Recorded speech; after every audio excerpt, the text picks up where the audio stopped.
Emmer founded, let me say it right, Strategics. It's a tongue twister for me.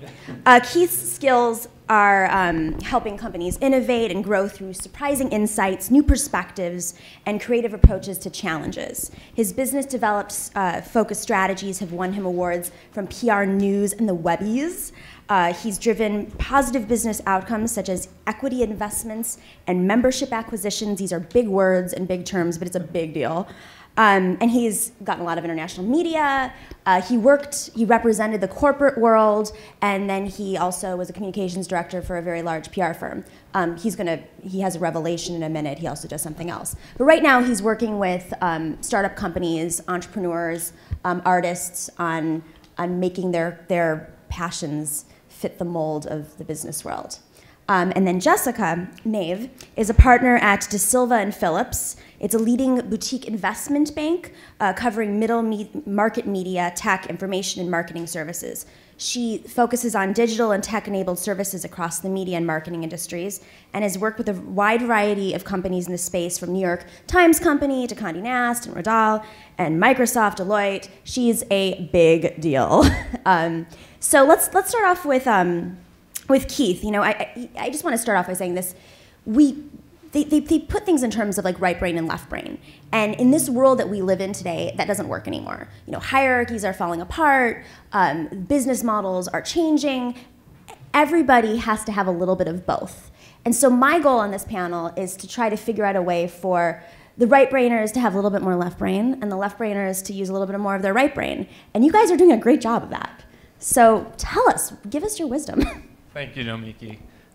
Good morning, everyone. It's great to be here at Ideas City and with OpenInvo with so many creative people. Is the volume okay? I have a tendency to shout.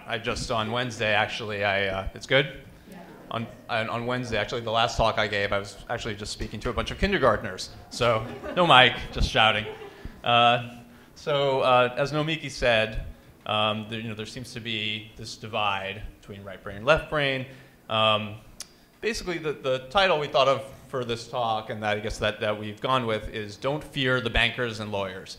And what this is about is that there's this divide between artists and creative people on the one hand, and bankers and lawyers and the whole business world on the other hand. And not only a divide, but some very real antagonism based on that divide. And after more than 10 years of living with that, both in myself and with people I work with, I think that I can describe it, maybe help to narrow it for the good of everyone. But it's particularly good if we can do that for creative people, because we have an opportunity to use business and law as tools for ourselves. So I think I can sum up this fear and this divide with a little story, and it's a story we all kind of tell ourselves, and we should probably be familiar with. We all have a version of it, and it goes a little something like this. Once I was a child, and I played with my toys, and I had fun. Then boring grown-ups tried to tell me what to do. Then I got older, and I was surrounded by boring grown-ups. They try to eat my soul, but I won't let them. The end. I get chills, actually, kind of telling that story. So the bankers and lawyers, who are they? They're the ultimate grown-ups, right? They have all these arcane rules that they want to tell us to follow. They try to tell us what to do. But mostly, I think it's that they seem to be all about the money.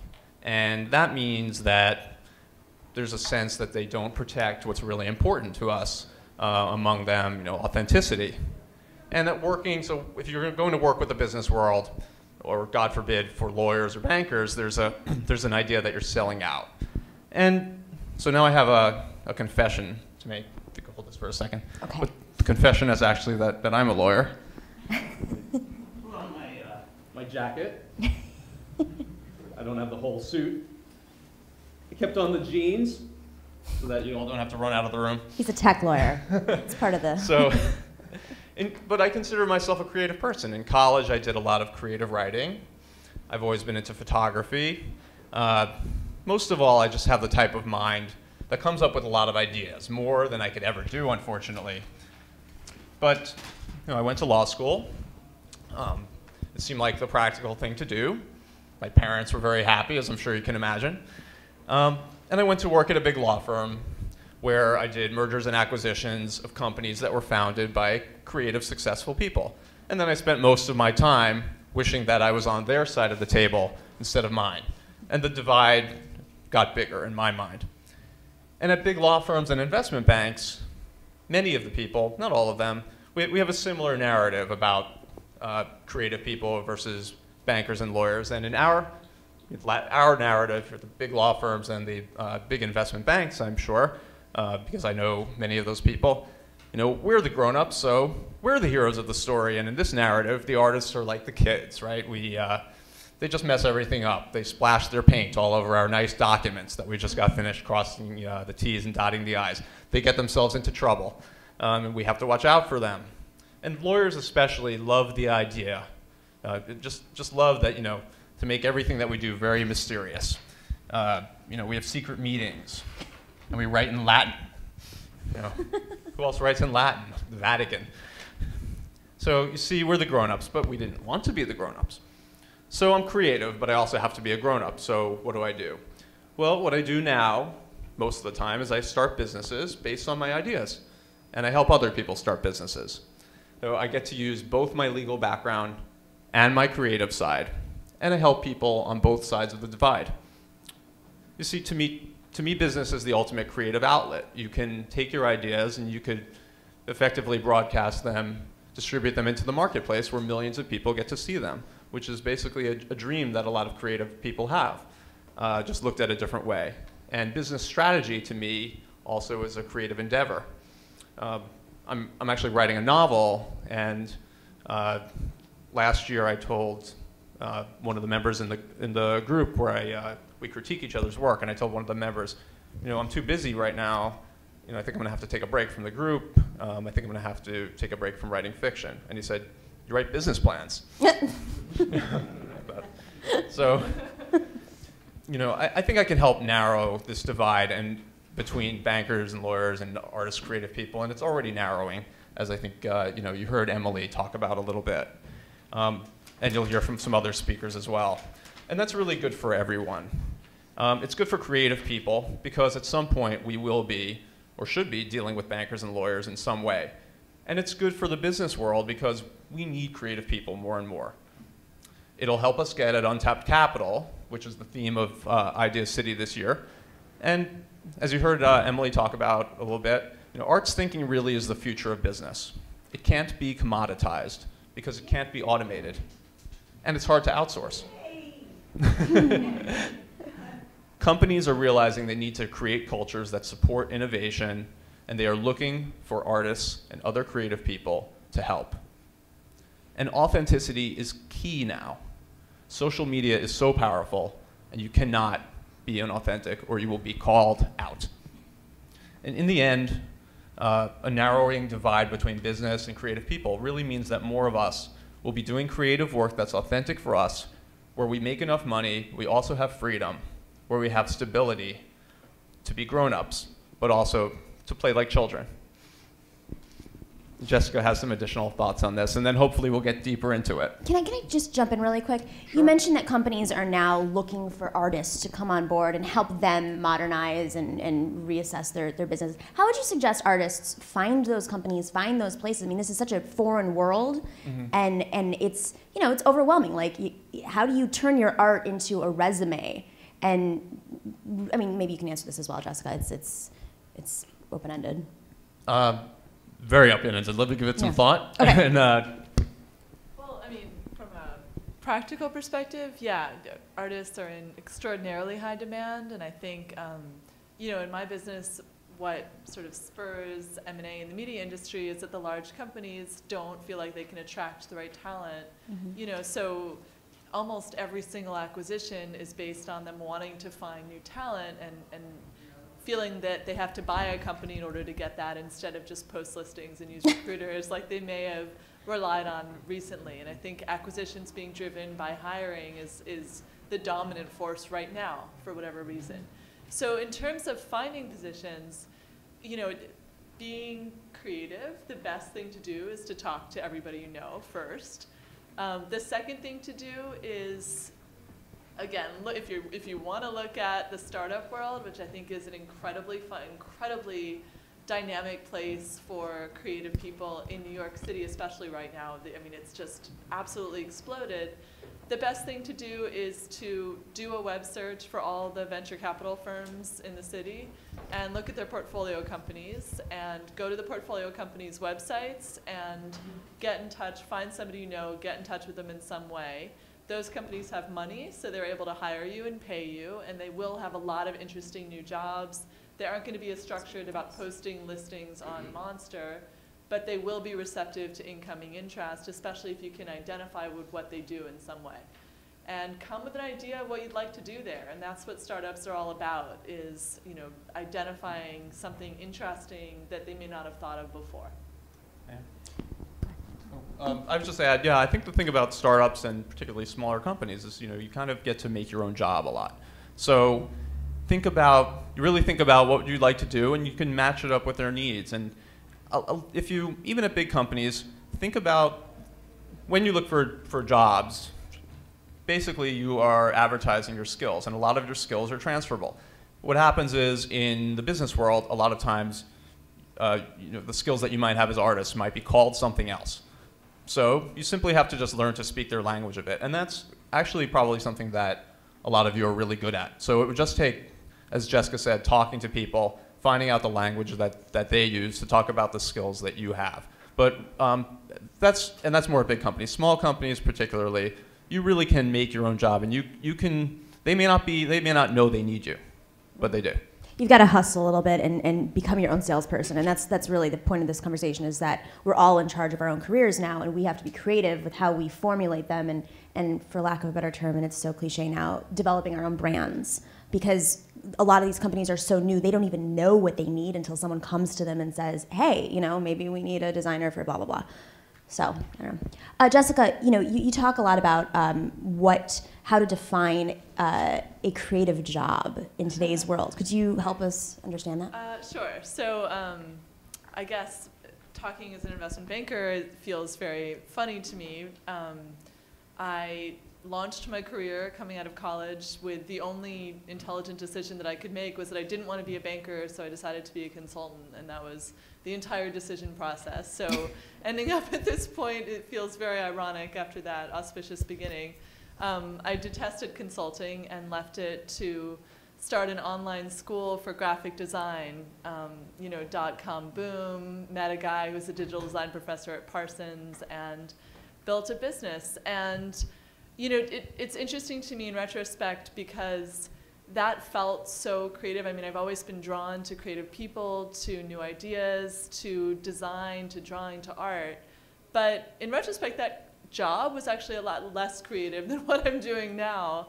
And I think that's what sort of makes me think a lot about my career, and what advice I would give, if anybody ever asked about it, is that the jobs that on paper look the most creative are not necessarily the ones that allow for the most creativity.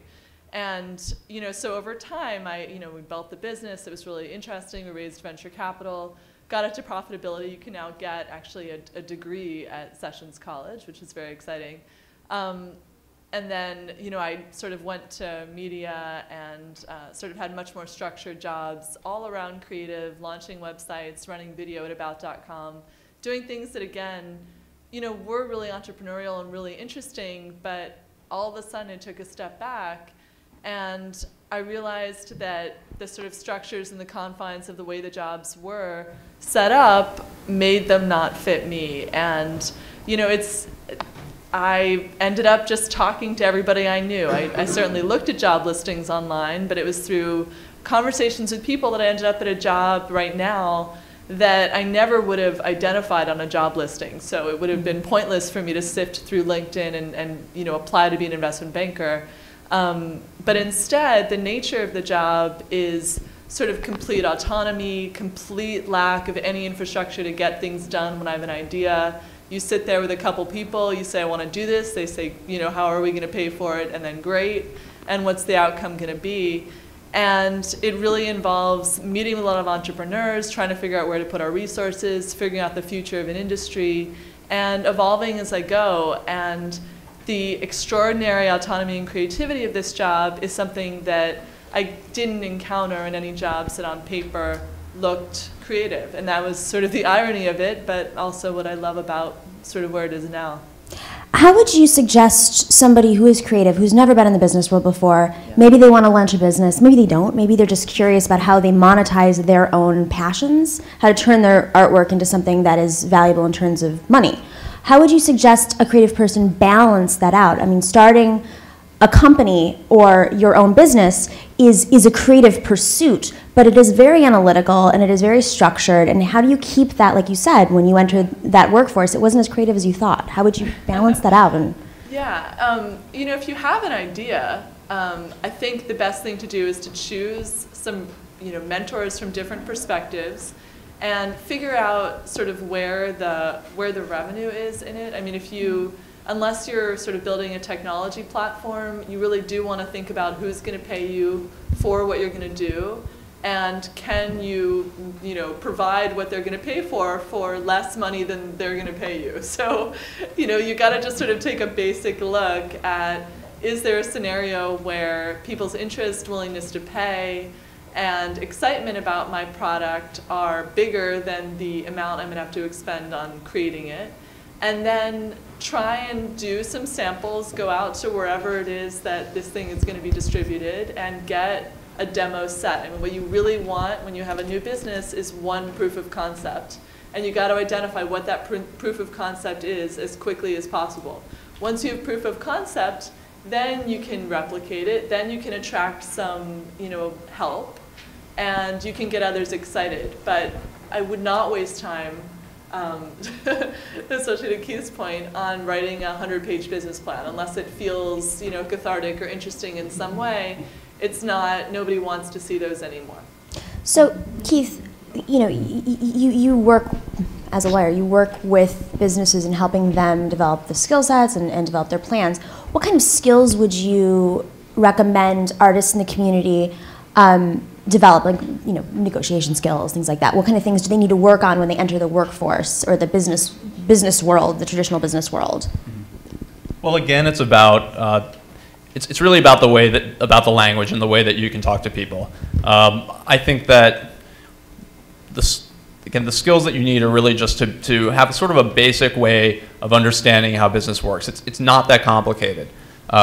You can, on a basic level, as Jessica said, you need a proof of concept. Startups, all businesses at some point were a few people with an idea that they showed to their friends or family. They may have gotten some startup money from them, maybe a few $1,000s, and in different iterations, it just grows and grows. Mm-hmm.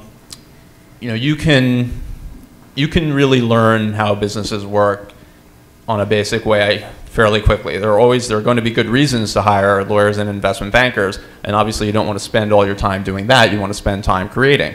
But you can. There are great books out there. I recommend the Personal MBA, which is a website, and there's also a book. Timothy Ferriss's books are fun to read on how to do marketing. I think that the chief skill actually today is marketing. And, you know, I do a lot of marketing strategy, a lot of strategic communications. Marketing is so inexpensive. It's almost virtually free with social media. If you could find something that people want to talk about, what Seth Godin calls purple cow, if you have something that's really interesting, people will talk about it and help you grow your business for you. They will help you do your marketing for you. Another quote I like is that you know, advertising is a tax on people who are boring, something like that. So, you know, if you guys are interesting, you can, if you do make interesting things, create interesting things, you can definitely translate it into a business and just get some help. What about you, Jessica? Do you have any tips for artists who, you know, certain areas that they should focus on when developing their concept? Sure. So in developing a concept that you want to sort of explore as a business, or at least developing your proof of concept, I should say, you know, if you have zero idea, I guess I can address that after, but if you have some idea, the most important thing is to understand, first of all, that when you talk to people about the idea, that a lot of people will tell you why it's a bad idea. And if you can't take that, then don't start a business, because I would say that 9 out of 10 people are going to explain to you why your business will not work. So be very prepared, not to argue with them, but to understand a lot of different perspectives, and to understand that that's not necessarily a reason not to start the business, but instead the nature of the experience. Then when you choose a proof of concept, make sure you choose very carefully, because your proof is going to be really hard to do. You're going to have to work like crazy to get that one proof. For example, you got Barney's to display your purse or whatever it is. What you need to understand is that it's going to be painful, it's going to be expensive, it's going to be exhausting in most cases. And if it's not the first that's the hardest, it'll be the second. So it's going to be hard. But you have to choose something that will have as many spread out effects as possible to justify that effort. And you want to make sure that it's a name that a lot of other companies will understand if you're trying to sell something, that it's something that gives you the maximum possible credibility, because no matter what you choose to do, it's going to be hard. You got to choose something that will have a really wide impact. And something that you're passionate enough about to keep up with for, possibly several years. So we have time for one question. Who is the lucky person that I'm going to call on? Come on, somebody. Okay, so you don't have to be afraid. Anything? You guys are artists. You can express yourself. It's bankers and lawyers. We're afraid. You're afraid. I'm trying to lessen that. I know, politician or banker. Loosen it up. Uh-oh, this is a different type of show now. Okay, so I will pose a question. Artists, we love to express ourselves, and a lot of what we do is just for the passion. And I know so many artists personally that I used to run a nonprofit that organized artists, and they would just come to me and say, but I just want to do this because I love it. And I said, yeah, but there's something here, and you can turn this into something. And how do you help artists change their mindset from just wanting to express themselves into actually getting paid for their work, which is really valuable? Well, I mean, first of all, most of us have to pay rent, right? So we do have to make money at some point. Yeah, I mean, sometimes you do have to spend some time. I get lots of ideas. Sometimes someone tells me about something, and I say, wow, you could really turn this into a business. You could do X, Y, Z, and and they're like, I'm just having some fun with it. Right. I think that if you can generate a real sense of excitement about turning it into a business where it's not a chore. Obviously, if they don't want to do it, if they just want a hobby, or if they just want to have fun, then that's fine. But I think there just has to be a real sense of excitement. Starting a business is really hard, so it's a lot of work. So you really do have to have passion for it. And I think that's what the connection is. If you could help, they do spend a lot of my time just helping people be passionate about the sort of stuff that they thought was the boring stuff.